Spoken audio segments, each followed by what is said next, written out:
section 3.1, we're talking about quadratic equations and their graphs. And as opposed to being equal to 0, they're going back to that notation f of x. Remember, that just means y is ax squared plus bx plus c. That's still considered standard form for a quadratic equation. That's what that's called. There's another form that we'll talk about in just a little bit that makes a few things easier and a few things a little bit more difficult as far as what we're finding. But there's some things we're going to find no matter what form the quadratic is in. We're going to find these things for every graph. The first thing that we're going to find is the direction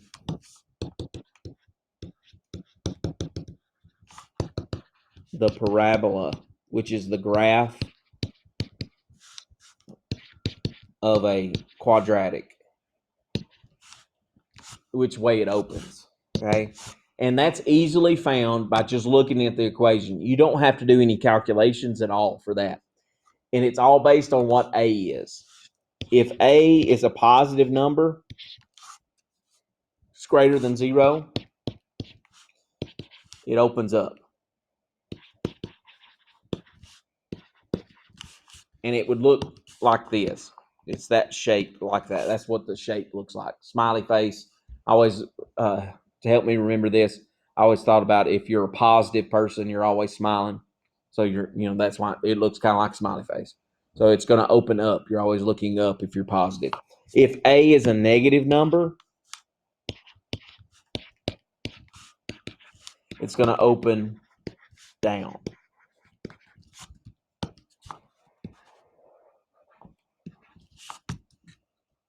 Frowny face. That's the way I remember it.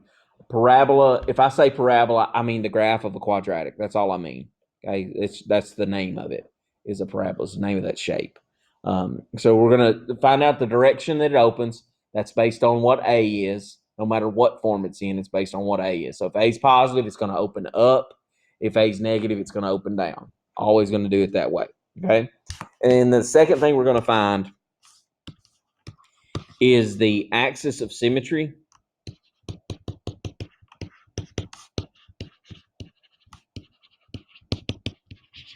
The axis of symmetry, when you've got a quadratic, that shape, the parabola drawn there, the axis of symmetry is this, imaginary dotted line that goes down through the middle. That if it's a symmetric, in symmetry in math, that means you could fold it and it match up perfectly on each side. My drawing doesn't do that justice, but maybe I can draw it better. That's a little better.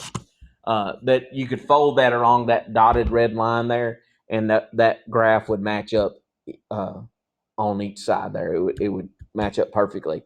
That axis of symmetry, if the equation that you're given is in standard form, it's got a nice easy formula. The axis of symmetry will be x equals negative b divided by 2a. So whatever b is, change the sign of it, divide it by 2 times a, and it's going to give you that, the equation of the axis of symmetry.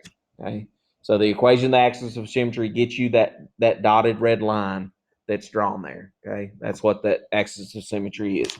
Now, the next thing that we will find for these is the vertex, and the vertex.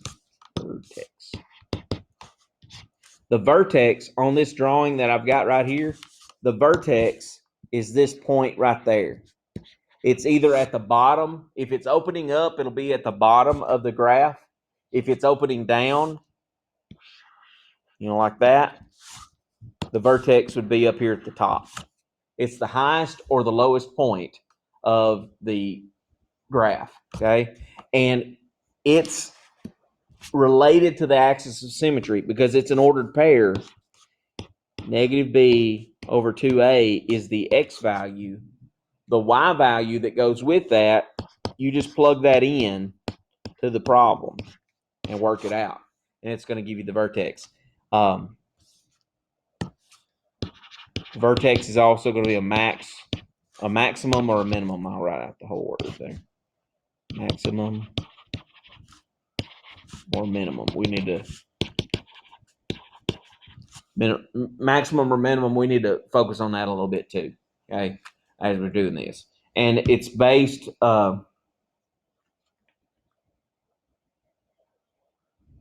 based on which way it opens. If it's opening up, it's at the lowest point, so it would be a minimum. If it's opening down, it's at the highest point, it would be a maximum. And that's how you're going to know that. Whether it's a vertex is a maximum or a minimum is going to be found by looking at which direction it's opening. Opening up, it's at the lowest point down here where my palms are meeting, or my heels of my hands are meeting. That's a minimum. If it's opening down up here at the top where my fingertips are meeting, that's a maximum. Okay, so that knowing whether the vertex is max or min is going to be one of those things. Now, next thing is the y-intercept.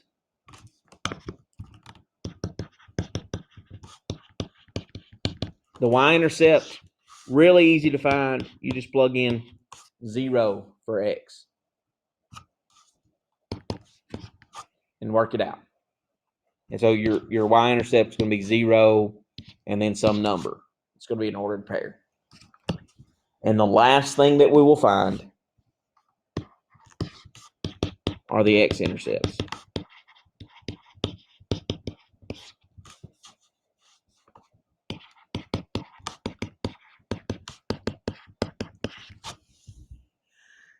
Look at that. It's ax squared plus bx plus c equals 0. Guess what we were doing the whole time that we were doing sections 1.4 and 1.5? We were finding x-intercepts that whole time. That's exactly what we were doing.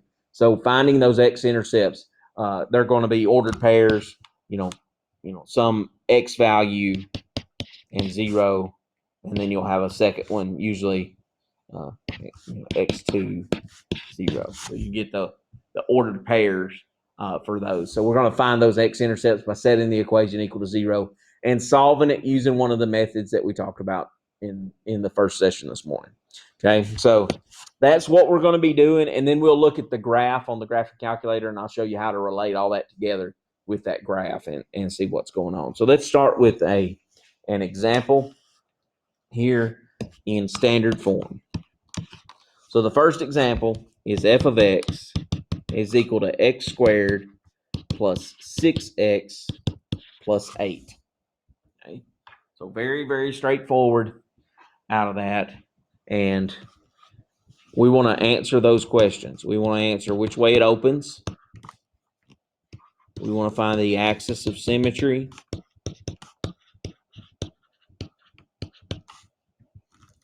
think symmetry has 2 M's in it. The vertex. And let's find those 3, and then we'll get the intercepts after that. Okay. So which direction will this one open and why? Well, what's A in this problem? A would be in front of x squared. What's in front of x squared? A 1, right? There's nothing written there, so it's a positive 1. If that's positive, that means it's going to open up. So we know the graph is going to look something like that. So it's going to open up. So we're going to say this opens up. That's how I want you to state that. Opens up. The next thing we want to do after we decided that is find out what's the axis of symmetry. What's its equation of the axis of symmetry? So x equals negative b divided by 2a. So what is negative b? That'd be negative 6 divided by 2 times 1. Well, that's negative 3. So the axis of symmetry is x equals negative 3. Okay. The great thing about finding that axis of symmetry is it automatically gives you the x value of your vertex. Okay. We don't have to do any more work to find the x value of the vertex here when we found the axis of symmetry. we do have to do some work to find the y value. To find that y value, you're just taking that x and plugging it in.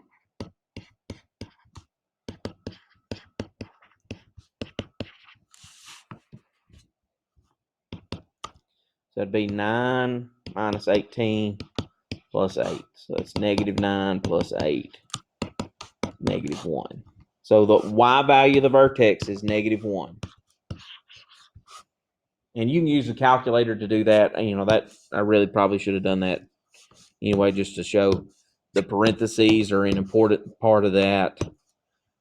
Plus 6 times negative 3 plus 8. And get negative 1. That's what we're doing to get that vertex, okay?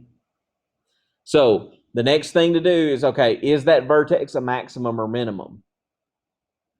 Well, that's based on which direction it opens. If it opens up, then the vertex has to be at the bottom. So it would be a minimum. Okay. So right there, you know, by your vertex, you're going to say it's a minimum because the parabola opened up.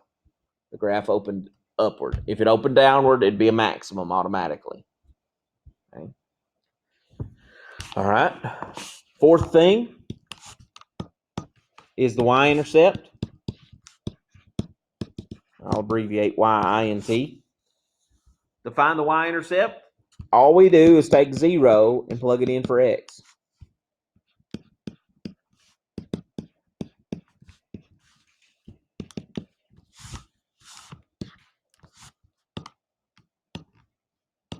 Well,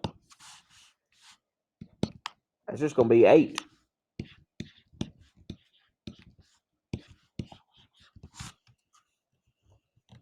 No matter what form the problem is in, if you need a y-intercept, no matter what kind of equation it is, it could be an x to the 6th power problem that we'll get into in a couple of weeks. We won't get anything that big, but it could be x to the 25th power. And if you need a y-intercept for it, plug a 0 in for x, and it works. It gets you the y-intercept. That's all you got to do. Okay, so y-intercept 0, 8 is where it's going to cross the y-axis. It's good to know. Okay, fifth thing, last thing, are the x-intercepts. This is the stuff we did this morning in the first part. We took the original equation and we set it equal to 0. And we solved that by any of those methods we used this morning, either factoring or quadratic formula, whichever one you feel the most comfortable with. If it will factor, factor it. That's always helpful. If it won't factor, then you're using quadratic formula. If you're just looking for x-intercepts, I don't care if you use the quadratic formula every time. That's fine. It's not gonna matter really. I'm gonna use factoring on this one because we've done quadratic formula a lot today.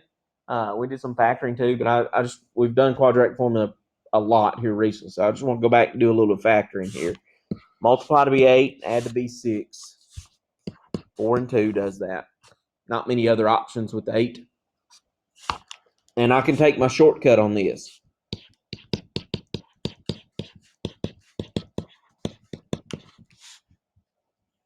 Set each of those equal to 0.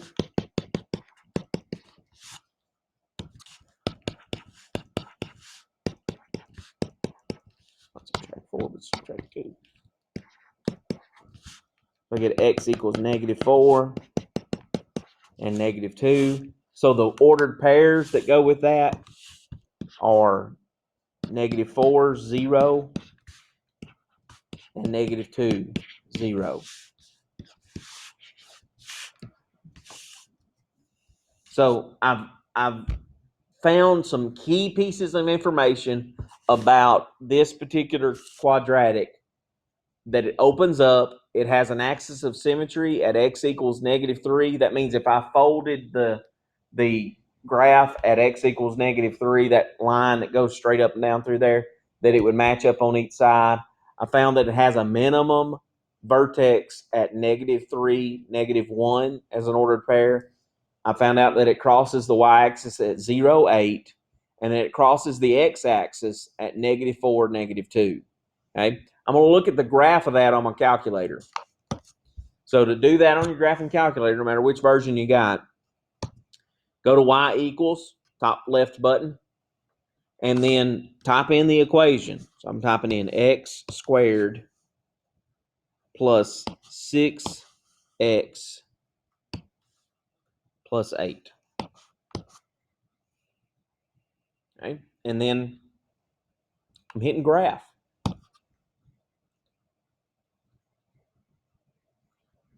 All right. Notice it's opening up just like we said it would.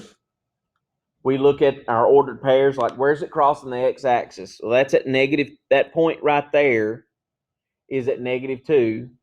My cursor's hard to see because it's small. But there's -2, and here's -4. So it's crossing the x-axis at the right spots.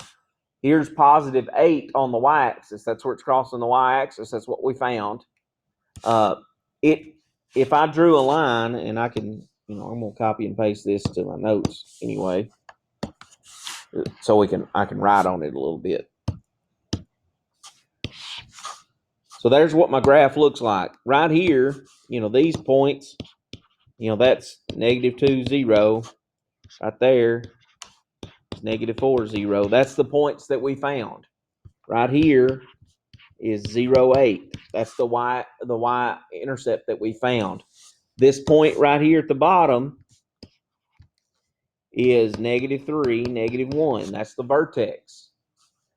If I were to draw the axis of symmetry, right there, if we folded that graph, if we printed it out and folded it right along that dotted line, it would match up on each side out of that. So that's what we're finding, all of these key parts of that graph, and then we're just glancing at the graph on our calculator to make sure that was the right thing. So when you find the x-intercepts, look at the graph on your calculator. Is it crossing the x-axis close to where you found, or right on? It should be exactly on where you found. If it is, wonderful. If it's not, you might want to go back and and either make sure you type the problem in right or rework your x-intercepts. Y-intercept should be the same. If it's not, go back and check your work for the y-intercept. Go back and check your work for the vertex. They should all match up to be perfectly the same as that. So let's look at another one. The X that you want to hit on your calculator is the one right beside the alpha button. It's right here. Right, that one that's highlighted in red there now. So the alpha button is right there. X would be right. That's the one you want to use. You don't have to hit alpha. You just hit that button right there, and it'll use an X. Good question, because sometimes it's hard to get it to do what you want it to do. All right, let's look at the next problem. Another quadratic, g of x this time, doesn't matter what I call that. X squared minus 4x minus 2. We'll do the same things. Which way it opens, the axis of symmetry, and I'm going to abbreviate that. The vertex,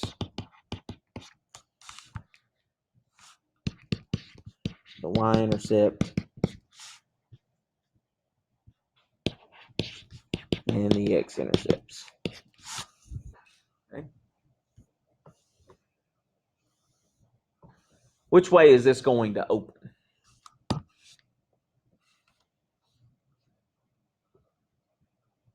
Up or down? What's A? A is +1. So it's going to open up. Whatever that's going to tell you which direction it's going to open. Because it's going to open up, I already know that my vertex is going to be a minimum. I already know that. Doesn't matter what the vertex is, but I know it's a minimum because it opens up. Okay? So then I'm going to go through and I want to find the axis of symmetry. So x equals -b over 2 times a. X equals 2. 4, negative b, so it changes the negative 4 to positive 4, divided by 2 times 1, so that'd be 4 divided by 2, which is 2. And it's okay if that's a fraction sometimes. It will, at times turn into a fraction, and that's okay. Don't freak out if that happens. The vertex, we've already got the x value for the vertex. It's 2. How do I find the y value for the vertex?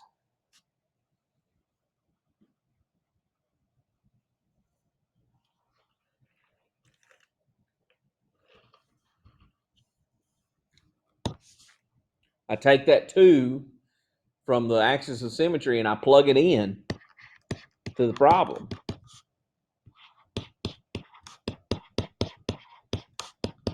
And work it out. It's going to be 4 minus 8 minus 2. It'll be negative 6.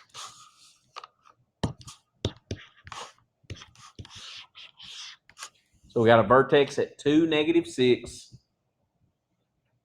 Axis of symmetry should be the same as the x value, x equals 2, and it's opening up. That gives us the fact that it's a minimum. That's what tells us that. Okay.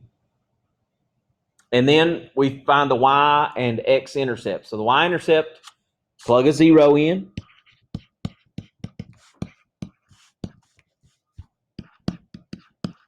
If it's in standard form and we're finding the y-intercept, it's always going to be that number that's hanging out there on the end. If it's in standard form. I'm doing the work of plugging in a 0 because that's always going to be the way you find a y-intercept, no matter what kind of problem it is. That's the general rule. But kind of the shortcut for standard form quadratics is it's always C. Whatever C is the y-intercept. It's always going to be that way. Okay. The x-intercepts, what do we do to find the x-intercepts?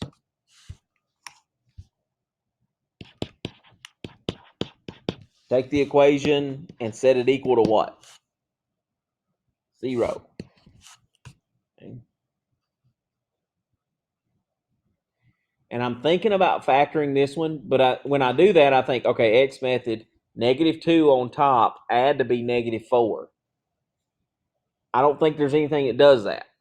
So when I'm not sure that there's something that does that, that's when I go to my quadratic formula way of solving. So I want to find the discriminant. So that'd be negative 4 squared minus 4 times 1 times negative 2. And this can tell you a lot about the x-intercepts by finding the discriminant. I just work that out, parentheses, negative 4 squared minus 4 times 1 times negative 2. Positive 24. Because that's a positive number, that means I'm going to have x-intercepts. If the discriminant, and this is maybe a good general thing to think about, if the discriminant is positive, you got x-intercepts. It's going to cross the x-axis. If the discriminant is negative, it will not cross the x-axis, and you won't have x-intercepts. So you would just put none. So doing it by quadratic formula could be a good idea, every time. If it'll factor, you've got x-intercepts anyway. But if you do the discriminant and it's positive, it's going to cross the x-axis. If it's negative, it's not going to cross the x-axis. If the discriminant is 0, it will touch the x-axis. Like if the discriminant is 0, let's say, this is the x-axis, the parabola will come down and bounce off of it when the discriminant is 0. Or it might come up from the bottom and bounce off of it like that. That's how it does when it's 0. If it's positive, it's going to cross it. It's literally going to, take that piece and cross like that and hit twice if it's positive. Okay, so positive discriminant means you got 2 x-intercepts. Negative discriminant means you got none. 0 means you got 1. Just like the way the number of solutions is. Okay. So I've got the discriminant there, so I'm gonna go ahead and do my quadratic formula. X equals negative b plus or minus square root of 24 over 2 times a, and a is 1, so that'd be just 2. And I'm gonna break down 24. 12 and 2. That's 6 and 2. I got a pair of 2's and then a 6 left over. 4 plus or minus 6 square root, not 6, 2 square root of 6 over 2. Again, I look at these numbers. They're all divisible by 2, so I'm going to divide them by 2. That's going to give me x equals 2 plus or minus square root of 6.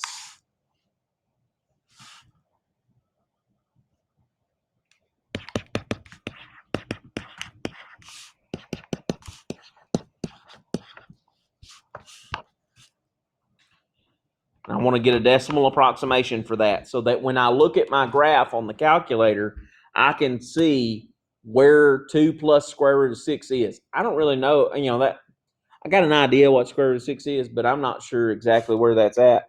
So I'm going to get a decimal approximation for 2 plus the square root of 6. 2 plus the square root of 6.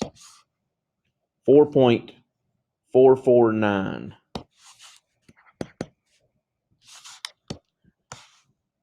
4.449. And then 2 minus the square root of 6.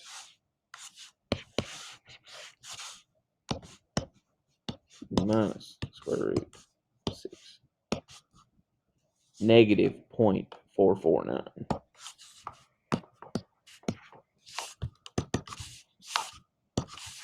Negative 0.449. So my x-intercepts are at 4.449, 0, and negative 0.449, 0. I'm using that decimal approximation for my x-intercepts. All right. I'm going to graph this equation. I'm going to hit y equals. I'm going to clear out the other one that I did because I'm not worried about that one anymore. I got x squared minus 4x minus 2. And then I hit graph.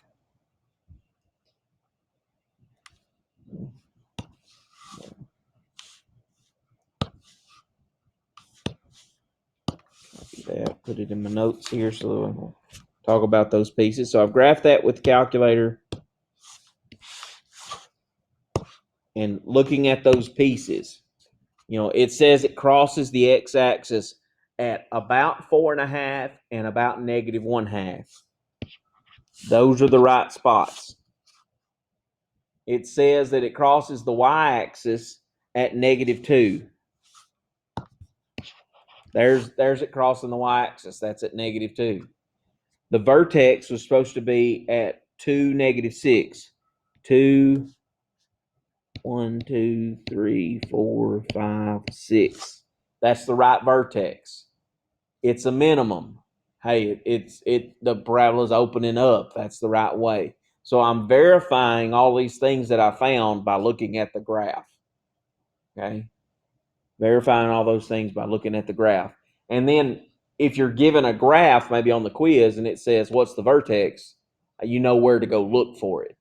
You look at that graph that it gives you and say, oh, it's that point right there. Where's that at? It's right here at 2, negative 6. That's what, the kind of idea that I'm after here. Okay. So in standard form, that's the process you're going to go through. You're going to go through those formulas with the axis of symmetry. You're going to go through the vertex by plugging in the x value that's the axis of symmetry. Y-intercept, plug in a 0. X-intercepts, set it equal to 0. Solve it. That same stuff in standard form. Okay. The other form that we get to deal with in this type of stuff is what's called vertex form. And vertex form is phenomenal if you got to find the vertex. Not so phenomenal for other things, but it's really phenomenal when you're talking about vertex form.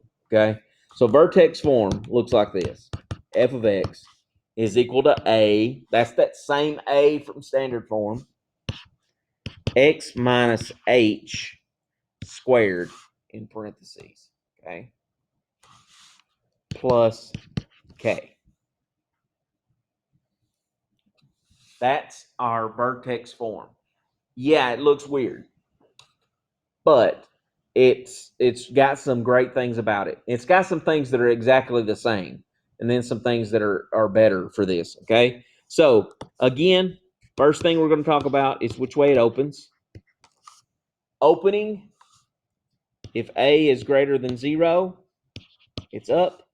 If a is less than 0, it's down. Same as standard form. Nothing's changed about that. Okay. Still going to look for all the same things. We're still going to find the axis of symmetry. The axis of symmetry here, because it's in vertex form, we don't have to do any work for it. It's given to us. It's x equals h. Whatever h is right here, that's the axis of symmetry.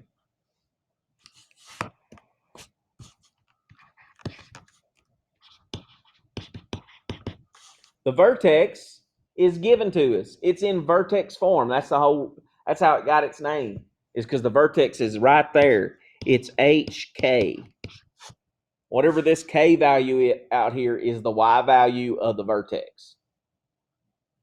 Okay. Fourth thing we found was the y-intercept. Y-intercept still going to be found by plugging a 0 in for x and getting a number. Nothing's changed.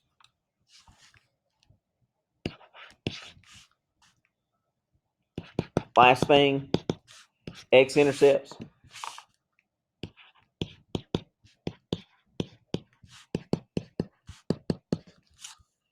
We'll set the whole thing equal to 0. The difference is that when it's in vertex form, we're going to solve by square roots.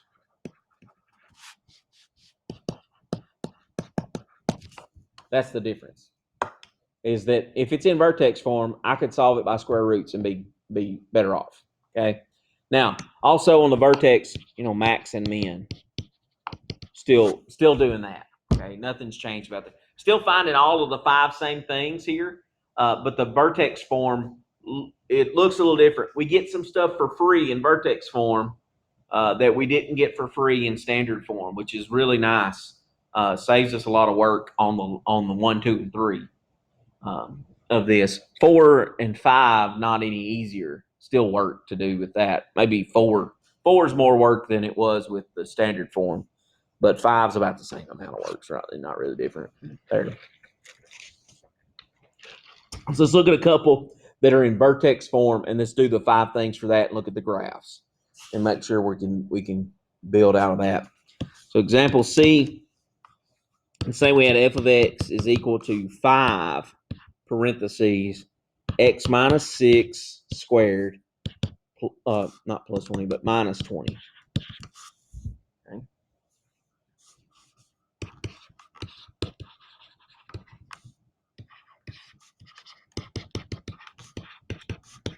Still going to do all of the same stuff.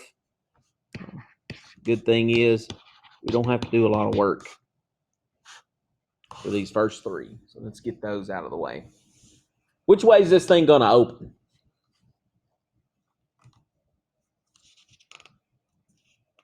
What's A? A's 5. That's a positive number, right? So it's going to open up. We know that already. Because it's going to open up, we know that the vertex, whatever the vertex is going to be a minimum. because it opened up. The wonderful thing about vertex form is that the axis of symmetry is right there. X equals 6.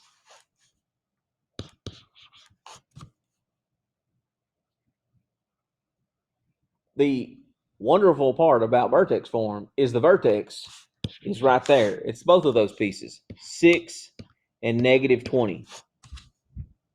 Always going to take the opposite of what's in here. If it's x minus 6, it's going to be a positive 6 in the x value and a positive 6 in the axis of symmetry.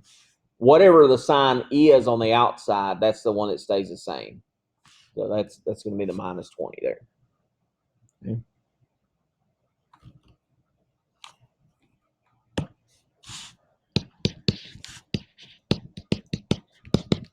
Y-intercept. This one, I got to do a little bit more work for it. Okay, so that just means, plug a 0 in for x.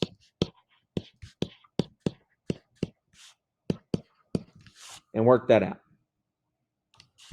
So 0 minus 6 is negative 6 squared times 5, and then minus 20. So I'm going to use a calculator to help me out here. 5 parentheses negative 6 close parentheses squared minus 20. 160. That's not a nice number, but that's okay. The y-intercept is at 0, 160.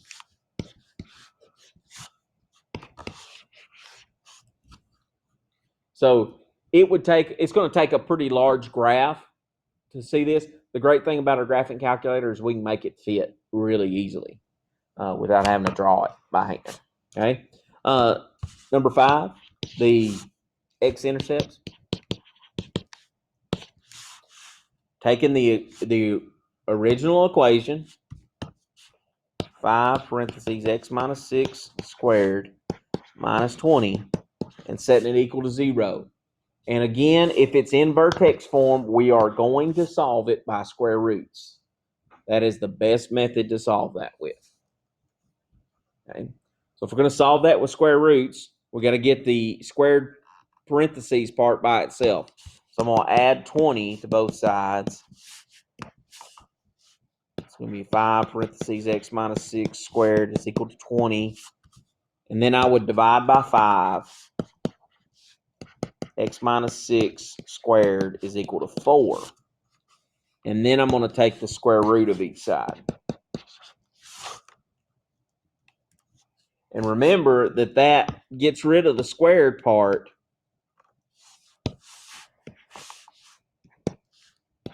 to get us x minus 6. And then on the right-hand side, we got the square root of 4, which is just 2. But it's plus or minus 2. So we get 2 of them. Okay? So we set up x minus 6 equals positive 2. X minus 6 equals negative 2. And solve each of those. So there's 8.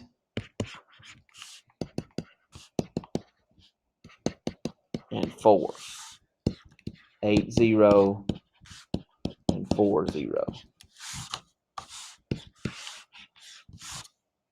For our x-intercept.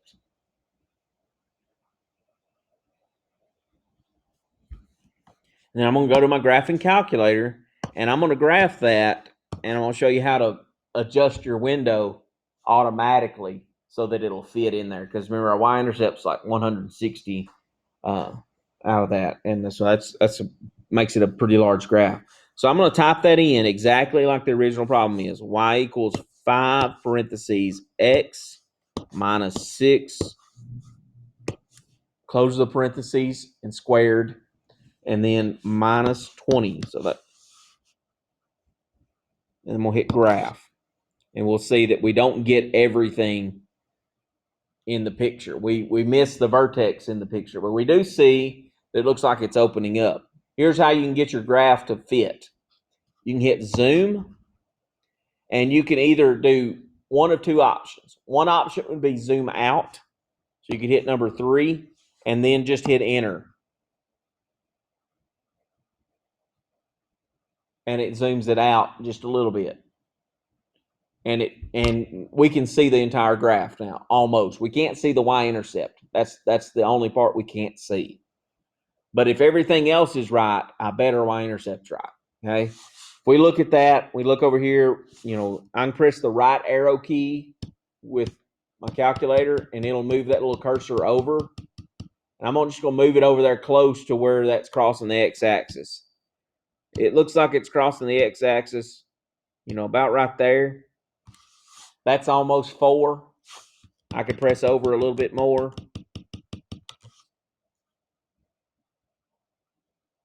And 1 too many. That's almost 8. That's pretty close to where it's crossing the x-axis. I'm going to press my down arrow key until I get close to that vertex.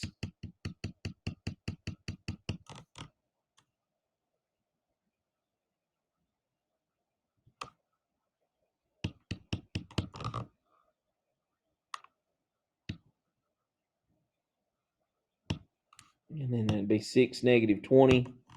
And I think there we go. Right on it on the Y there. So it's getting me, I'm not getting the exact things there, but I'm just moving my cursor to where I'm getting close to that point to make sure it's in the right area. Another option for zooming would be to hit zoom, that button right there in the middle of the top of your calculator. And then if you press the up arrow, you'll see that option 0 is zoom fit. And what that does is it I don't really like zoom fit that much because it makes it really strange looking. I like the zoom out option. Okay. Once you've done that with one of your graphs and you need to get it back to the normal calculator size, you hit zoom, and then number 6 gets it to the regular window like we started with. Zoom 6 gets it to the standard window. That's the default. Okay, so zoom 6 gets it there. Zoom out is the best option. If you can't see everything, hit zoom and then number 3, and then you can actually zoom out from a certain point if you want to. You can move your cursor over and zoom out. I usually just zoom out from the origin and get the picture. That way I could do that again if I wanted to.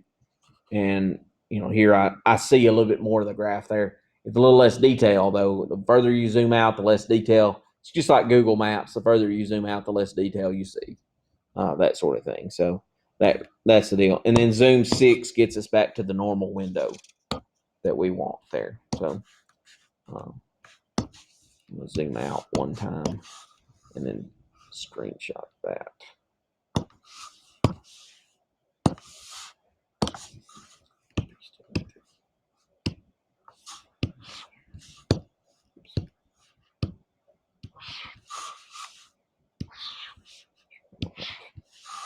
Distorts it. So anyway, there's the picture of that graph. All right.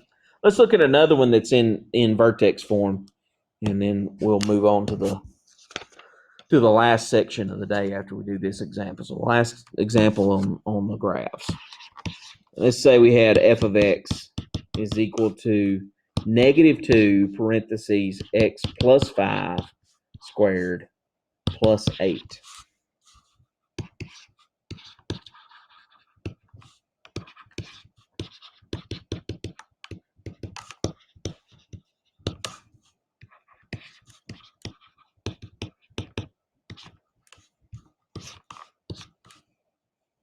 All right, so you got -2 parentheses x plus 5 squared plus 8, and we want to take that and find out which way it opens, the axis of symmetry, and the vertex for that. So the a value is always going to determine which way that opens. So that's a -2 in front. So that means this thing is going to open down because it's a negative. So we're opening down. The axis of symmetry, it's always right there. And this, it's the opposite of that. So it'd be x equals -5. Remember the axis of symmetry and the vertex have the same x value. So we have -5 for the vertex x value. The y value is always hanging out here when it's in vertex form. So that's -5, 8. Because this opens down, it's going to be a maximum.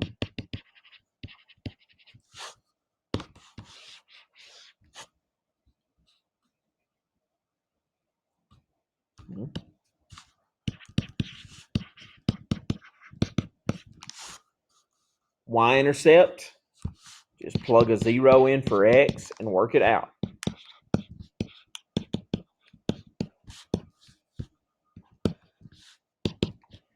So that's -2 times 5 squared plus 8. It's 25 times -2 is -50 plus 8. Should be at 0, -42.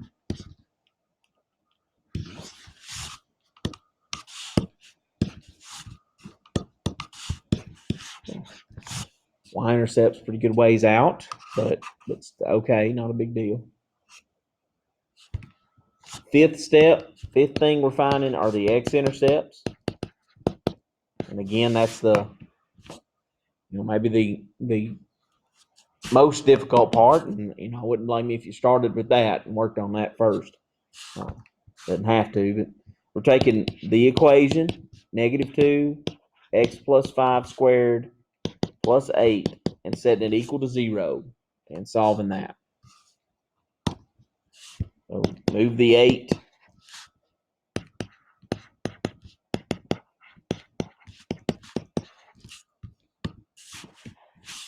Move the -2 by division. -8 divided by -2 is 4. That works out nice because I know I'm doing the square root next, and square root of 4 is easy. Take the square root of each side. You got x plus 5 on the left side, plus or minus 2 on the right side. So we got a nice number there. Doesn't matter if it's a decimal or not, guys. It's going to happen where there's some decimals there. But because it's a nice number, I can just set up x plus 5 equals +2, x plus 5 equals -2, and solve those. Get x equals -3.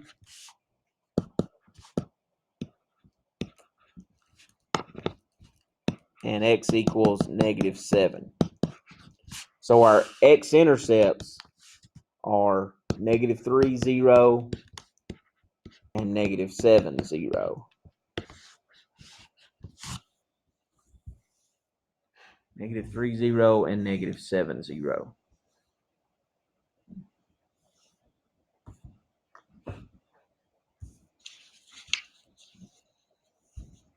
And then we could graph that and verify it's crossing at the right spots. Zoom 6. My standard window. And I need to get that equation typed in there. So I hit y equals, clear out the one that's already there, and do -2 parentheses x plus 5 close parentheses squared plus 8. There it is, opening down like we thought it would. Look at these points where it's crossing the x-axis. There's -3. That's -7 there. So that's the right spots. The vertex is there's -3, -4, -5, and that looks like 8 there. That's the right spot for the vertex. We could zoom out if we needed to see the y-intercept to verify it. But we're just checking ourselves based on that graph that's drawn.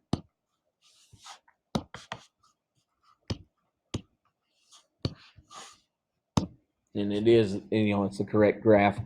Looks like everything we found was correct as well. Okay.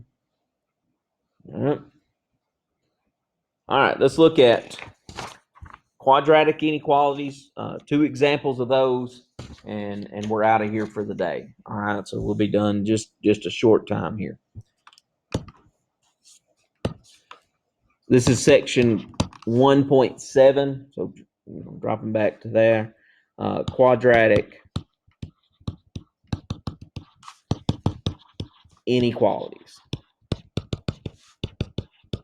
Not graphing these on the coordinate plane. We're going to solve them like equations, but it's inequalities, so we've got to do a little bit extra on the solving of those. So we'll just start with an example here. Let's say we had x squared minus x minus 12 is less than 0.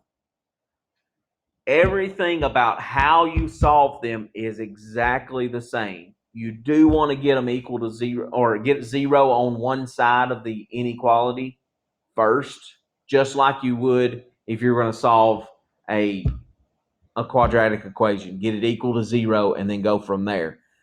So here we got one that's in standard form. It does have 0 on one side. The inequality symbol there, that's what's going to change how we do our answering with this. So we've set it up. It's ready to solve any method you want to use to solve that. If you want to use quadratic formula, that's fine. If you want to use factoring, that's fine if it will factor. So get your answers the same way, okay? So in this case, I'm going to factor this one because I can see it needs to do the x method with -12 and -1. And I happen to, I was thinking about that. I did -4 and +3. And I'm using factoring there. Really, I'll usually will factor if there's a 1 in front of x squared, I'll try factoring first. If there's a number in front right here, I usually just jump straight to the quadratic formula because it's going to be much more difficult to factor if there's a number in front of x squared, right? Because that's the harder factoring. This one gives you the shortcut option of x minus 4 and x plus 3 less than 0. Okay.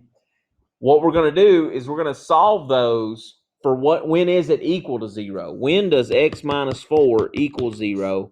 When does x plus 3 equal 0? The same way we did in equation stuff. So we're just splitting it apart and getting those spots. X equals 4, and then this would be x equals -3. All right. Now, here's what we have to do because it's an inequality and it's quadratic. We have to set up answer zones, okay? Those answer zones are determined by these numbers here. So I've drawn a number line and I've put those numbers on the number line, okay? And this is where the inequality symbol comes back into play.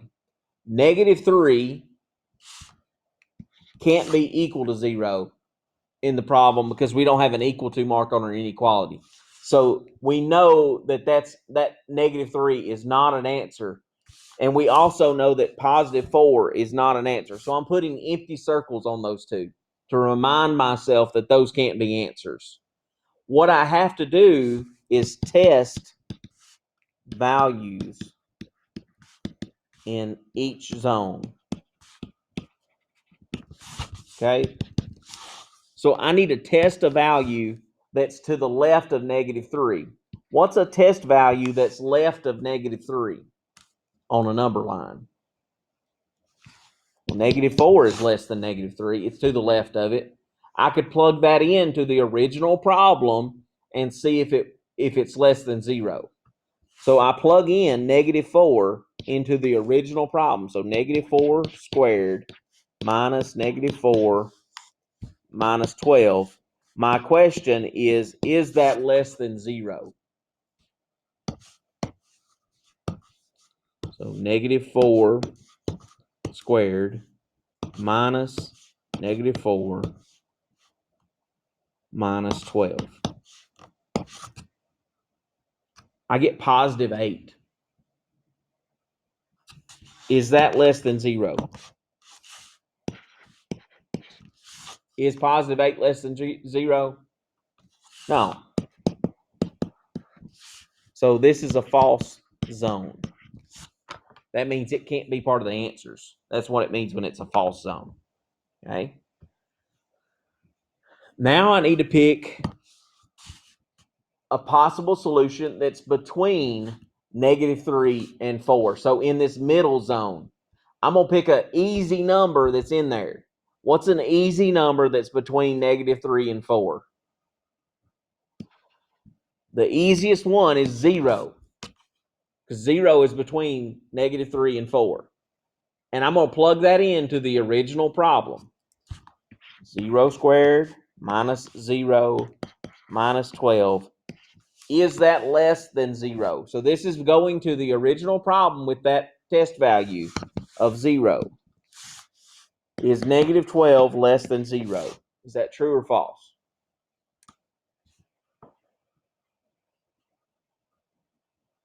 It's true. Yeah, -12 is less than 0. So we know this zone is true.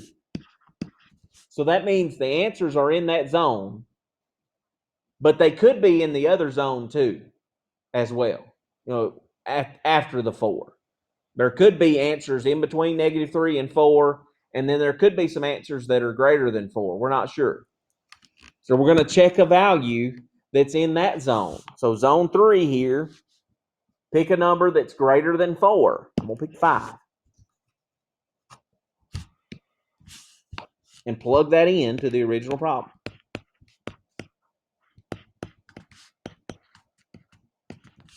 And test it. So that'd be 25 minus 5 is 20, minus 12 is 8. We already know that 8 is not less than 0. So we know that this zone is false.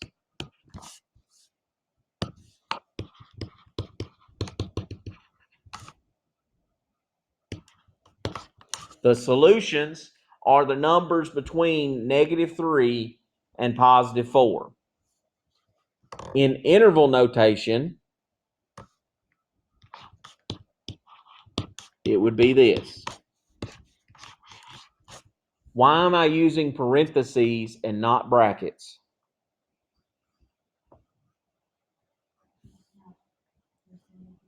Exactly. It doesn't have the equal to mark. If it's got the equal to mark, I'm going to use some brackets. If it doesn't, I'm going to use parentheses. Okay.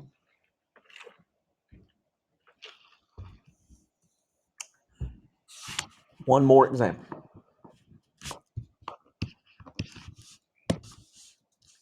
2x squared plus 5x is greater than or equal to 12. Well, that's not quite set up the right way. I need to have a 0 on one side. So I'm going to move this 12 to get 2x squared plus 5x minus 12 is greater than or equal to 0.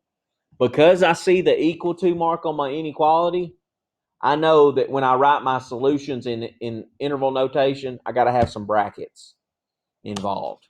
So that should help us remember that. Is that equal to mark? So the next thing to do is just solve that, get the values for x when it would be equal to 0. So I'm going to do a quadratic formula here. And, negative b plus or minus. And I need to do the b squared minus 4ac. So 5 squared minus 4 times 2 times -12. So I'm just doing this maybe in my calculator. I'm just writing it down on the side there because I'm just doing that work to help me get the answers. So 5 squared minus 4 times 2 times -12. 121. Is that right? That's nice. Divided by 2 times 8. That works out real good because what's the square root of 121?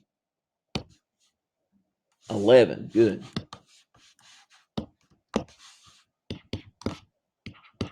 So I end up with these answers. X equals -5 plus 11 over 4. X equals -5 minus 11 over 4. So I'm going to get those, reduce those. That'd be 6 over 4. It'd be 3 over 2. And that'd be -4.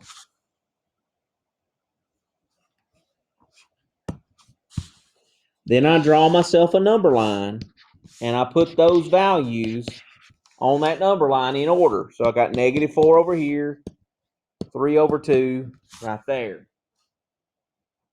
1.5. If you wanted to convert that to a decimal, then that, to put it on the number line, that'd be a good idea. Okay. I've got 3 zones. I've got the zone to the left of -4, the zone in between -4 and 3 over 2, and the zone to the right of 3 over 2. So I've got to test 3 different values out of this. That's what's going to happen almost every time with these, is you're going to have 3 zones to check numbers in. So I'm going to pick a test point to the left of -4. What would be a number to the left of -4? -5. See, that's the closest one.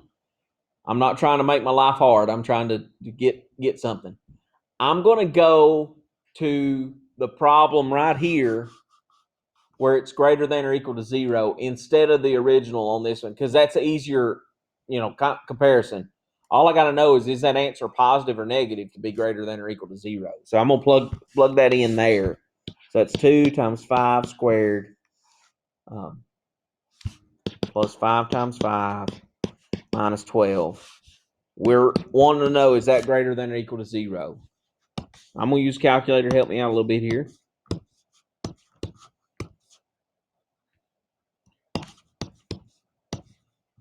That's a -5. Go back to parentheses, -5 squared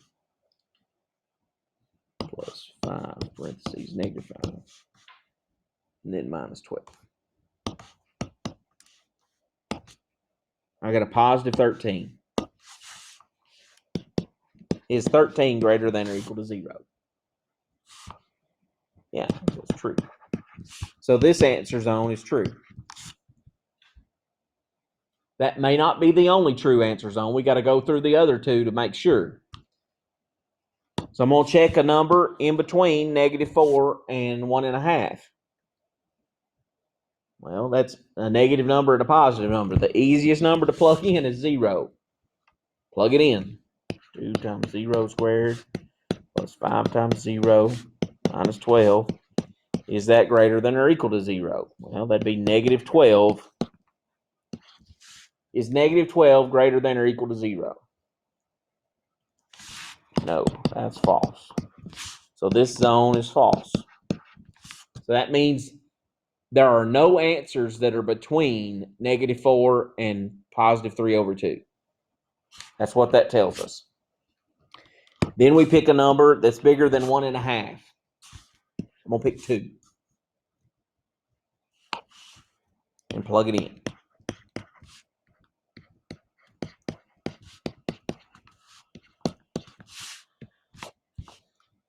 8 plus 10 minus 12. 18 minus 12 is 6. Is 6 greater than or equal to 0? Yes, it's true. We have 2 zones that are true.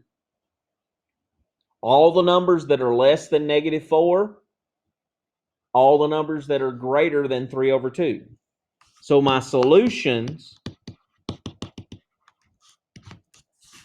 needs to be the interval notation for those 2 zones.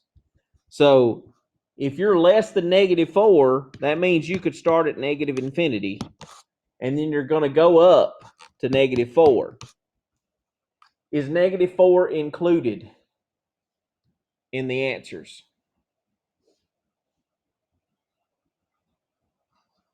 Is it a bracket or a parenthesis? Should be a bracket because we got an equal to mark on our inequality, remember? We never put a bracket on the negative infinity or positive infinity, but we have a bracket on our numbers here because it's an equal to mark in our inequality. Okay, and then we got the other end, would start at 3 over 2 and go to positive infinity.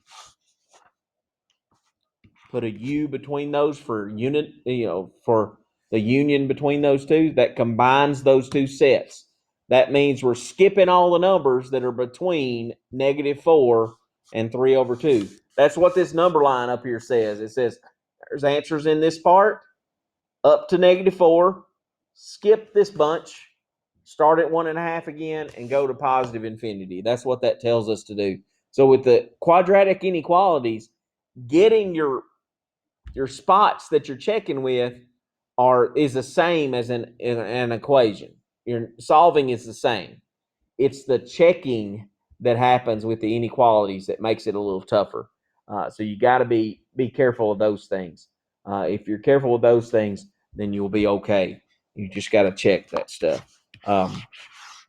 Lab videos for these 4 lessons are already out there for you to work on. Remember, no class next week at all. Email me if you got questions. If something comes up on one of the labs, email me. Take a picture of it, what you've done, what you're having trouble with, and I'll try to help you. Some practice problems out of the textbook, page 111, 1 through 69, 83 through 91. Odds only is obviously what I wouldn't look at the non-odds. Page 118, 1 through 49, odd obviously. And page 146 would be this last lesson, 39 through 51, odd on it. And then the section out of chapter 2, page 293, 1 through 83. That's I believe the graphs out of the quadratics out of that. So there are some practice problems that you can look at for these sections that we covered today. The labs cover these well. Remember, exam 3 is due the same day as exam 2 is. Don't wait and try to do all those on the same day. You've got a whole week next week.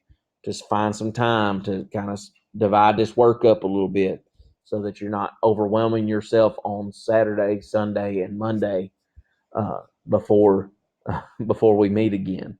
Okay, so make sure you manage your time wisely. Email me if you got questions, and go from there.